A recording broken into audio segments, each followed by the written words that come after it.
Chapter 10. Look at those spangles, Mrs. Bart. Every one of 'em sewed on crooked. The tall forewoman, a pinched, perpendicular figure, dropped the condemned structure of wire and net on the table at Lily's side and passed on to the next figure in the line. There were 20 of them in the workroom, their fagged profiles under exaggerated hair bowed in harsh north light above the utensils of their art, for it was something more than an industry, surely, this creation of every varied settings for the face of fortunate womanhood. Their own faces were sallow with the unwholesomeness of hot air and sedentary toil, rather than any actual signs of want. They were employed in a fashionable millinery establishment, and were fairly well clothed and well paid, but the youngest among them was as dull and colorless as the middle-aged.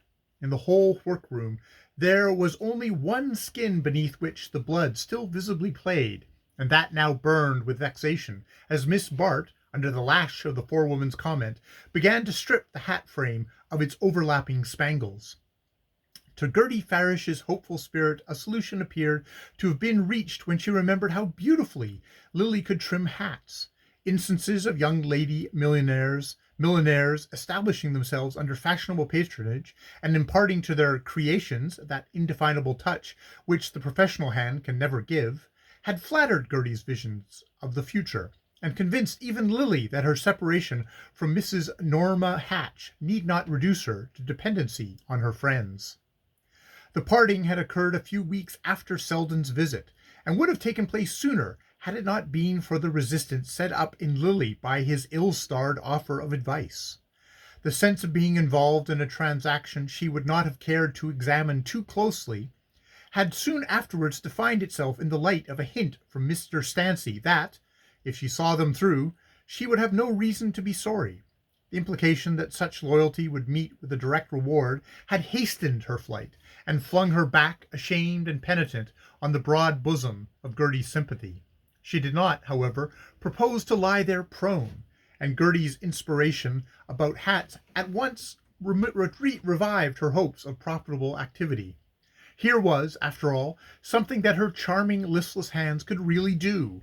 She had no doubt of her capacity for knotting a ribbon or placing a flower to advantage, and of course only these finishing touches would be expected of her. Subordinate fingers, blunt, grey, needle-pricked fingers, would prepare the shapes and stitch the linings, while she presided over the charming little front shop, a shop all white panels, mirrors, and moss-green hangings, where her finished creations, hats, wreaths, aigrettes, and the rest, perched on their stands like birds just poised for flight. But at the very outset of Gertie's campaign, this vision of the green and white shop had been dispelled. Other young ladies of fashion had been thus set up selling their hats by a mere attraction of a name and the reputed knack of tying a bow, but these privileged beings could command a faith in their powers materially expressed by the readiness to pay their shop rent and advance a handsome sum for current expenses. Where was Lily to find such support? And even could it have been found, how were the ladies on whose approval she depended to be induced to give their patronage?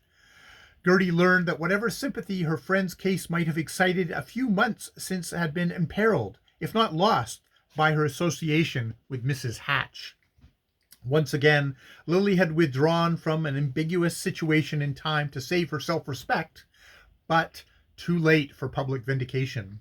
Freddie Van Osburgh was not to marry Mrs. Hatch. He had been rescued at the 11th hour, some said by the efforts of Gus Trenner in Rosedale, and dispatched to Europe with old Ned Van Alstyne. But the risk he had run would always be ascribed to Miss Bart's connivance, and would somehow serve as a summing up and corroboration of the vague general distrust of her. It was a relief to those who had hung back from her to find themselves thus justified, and they were inclined to insist a little on her connection with the Hatch case in order to show that they had been right. Gertie's quest, at any rate, brought up against a solid wall of resistance, and even when Carrie Fisher, momentarily penitent for her share in the Hatch affair, joined her effort to Mrs. Farish's, they met with no better success. Gertie had tried to veil her failure in tender ambiguities, but Carrie, always the soul of candor, put the case squarely to her friend. I went straight to Judy Trenner. She has fewer prejudices than the other, and besides, she's always hated Bertha Dorset. But what have you done to her, Lily? At the very first word about giving you a start, she flamed out about some money you'd got from Gus. I never knew her so hot before. You know she'd let him do anything but spend money on his friends. The only reason she's decent to me now is that she knows I'm not hard up. He speculated for you, you say. Well, what's the harm? He had no business to lose. He didn't lose. Then, what on earth? But I could never understand you, Lily. The end of it was that, after anxious inquiry and much deliberation, Mrs. Fisher and Gertie, for once oddly united in their efforts to help their friend, decided on placing her in the workroom of Mademoiselle Regina's renowned millinery establishment.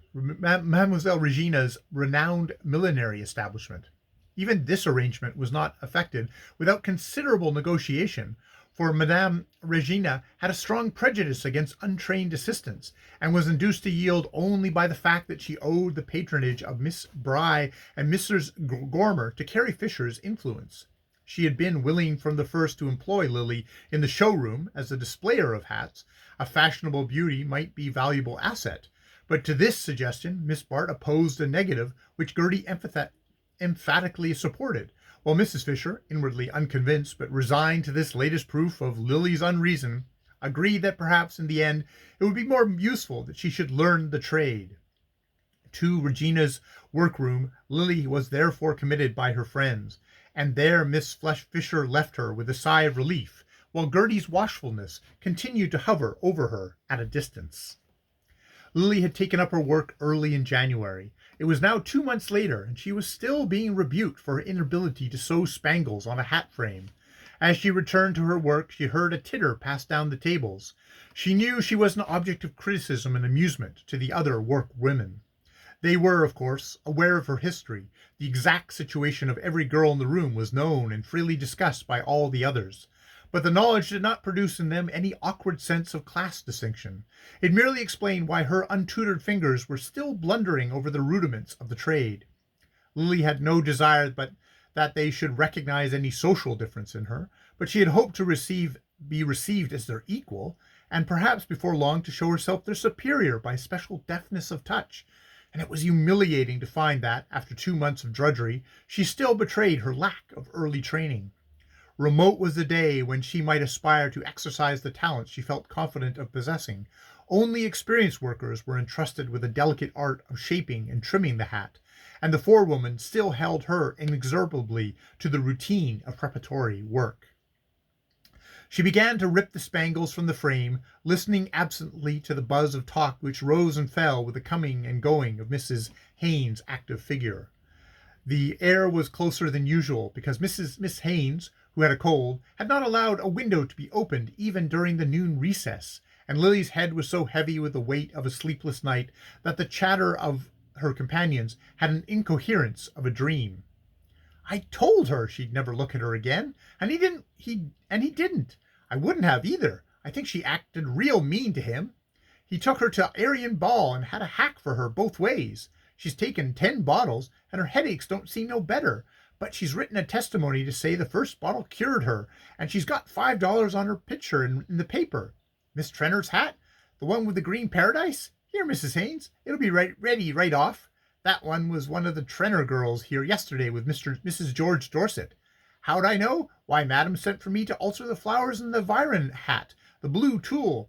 She's tall and slight, with her hair fuzzed out. A good deal like Mamie Leach, only thinner.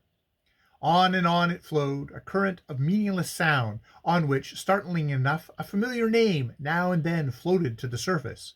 It was the strangest part of Lily's strange experience, the hearing of these names, the seeing of the fragmentary and distorted image of the world she had lived in, reflected in the mirror of the working girls' minds. She had never before suspected the mixture of insatiable curiosity and contemptuous freedom with which she and her kind were discussed in this underworld of toilers who lived on their vanity and self-indulgence. Every girl in Madame Regine's workroom knew to whom the headgear in her hands was destined, and had her opinions of its future wearer, and a definite knowledge of the latter's place in the social system. That Lily was a star fallen from the sky did not, after the first stir of curiosity had subsided, materially add to their interest in her. She had fallen, she had gone under, and true to the ideal of their race, they were awed only by success, by the gross tangible image of material achievement. The consciousness of her different points of view merely kept them at a little distance from her, as though she were a foreigner with whom it was an effort to talk. Miss Bart, if you can't sew those spangles on more regular, I guess you better give the hat to Miss Kilroy. Lily looked down ruefully at her handiwork. The foreman was right. The sewing on the spangles was inexcusably bad. What had made her so much more clumsy than usual? Was it the growing distaste for her task, or the actual physical disability? She felt tired and confused. It was an effort to put her thoughts together. She rose and handed the hat to Miss Kilroy, who took it with a suppressed smile. "I'm sorry. I'm afraid I'm not well," she said to the forewoman. Miss Haines offered no comment. From the first she had augured ill of Mademoiselle Regina's consenting to include a fashionable apprentice among her workers. In that temple of art no raw beginners were wanted, and Miss Haines would have been more human had she not taken a certain pleasure in seeing her forebodings confirmed. "You better go back to binding edges," she said dryly. Lily slipped out last among the band of liberated workwomen.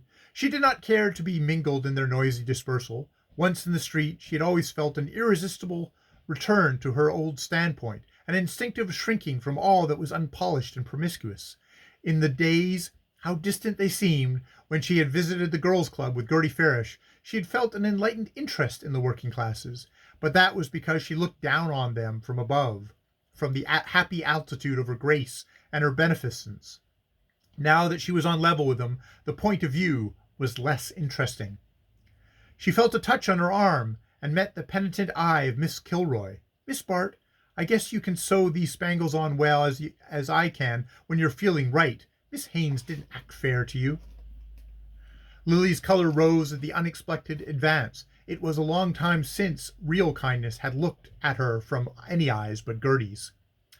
"Oh, thank you. I'm not particularly well, but Miss Haines was right. I am clumsy." "Well, it's mean work for anyone with a headache." Miss Kilroy paused irresolutely. "You ought to go right home and lay down. Ever try an orangine?" "Thank you." Lily held out her hand. "It's very kind of you. I mean to go home." She looked gratefully at Miss Kilroy, but neither knew what more to say. Lily was aware that the other was on the point of offering to go home with her, but she wanted to be alone and silent. Even kindness, the sort of kindness that Miss Kilroy could give, would have jarred on her just then. "Thank you," she repeated, as she turned away. She struck westward through the dreary March twilight, towards the street where her boarding-house stood. She had resolutely refused Gertie's offer of hospitality. Something of her mother's fierce shrinking from observation and sympathy was beginning to develop in her, and the promiscuity of small quarters and close intimacy seemed, on the whole, less endurable than the solitude of a hall bedroom in a house where she could come and go unremarked among other workers. For a while she had been sustained by this desire for privacy and independence, but now, perhaps from increasing physical weariness, the lassitude brought about by hours of unwanted confinement, she was beginning to feel acutely the ugliness and discomfort of her surroundings. The day's task done, she dreaded to return to her narrow room with its blotched wallpaper and shabby paint, and she hated every step of the walk thither, through the degradation of a New York street in the last stages of decline from fashion to commerce. But what she dreaded most of all was having to pass the chemist's at the corner of Sixth Avenue. She had meant to take another street. She had usually done so of late, but today her steps were irresistibly drawn towards the flaring plate glass corner. She tried to take the lower crossing, but a laden dray crowded her back, and she struck across the street obliquely, reaching the sidewalk just opposite the chemist's door.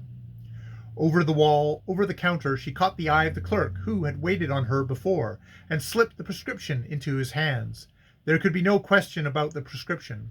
It was a copy of one of Mrs. Hatch's obligingly furnished by that lady's chemist. Lily was confident that the clerk would fill it without hesitation. Yet the nervous dread of refusal, or even an expression of doubt, communicated itself to her restless hands as she affected to examine the bottles of perfume stacked on the glass case before her. The clerk had read the prescription without comment, but in the act of handing out the bottle he paused. "You don't want to increase the dose, you know," he remarked. Lily's heart contracted. What did he mean by looking at her in that way? Of course not, she murmured, holding out her hand. That's all right.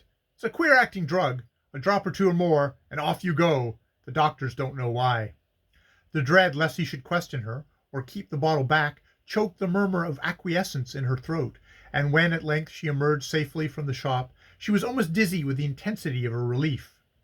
The mere touch of the packet thrilled her tired nerves with the delicious promise of a night of sleep, and in the reaction from her momentary fear she felt as if the first fumes of drowsiness were already stealing over her. In her confusion she stumbled against a man who was hurrying down the last steps of the elevated station. He drew back, and he heard her name uttered with surprise. It was Rosedale, fur-coated, glossy, and prosperous.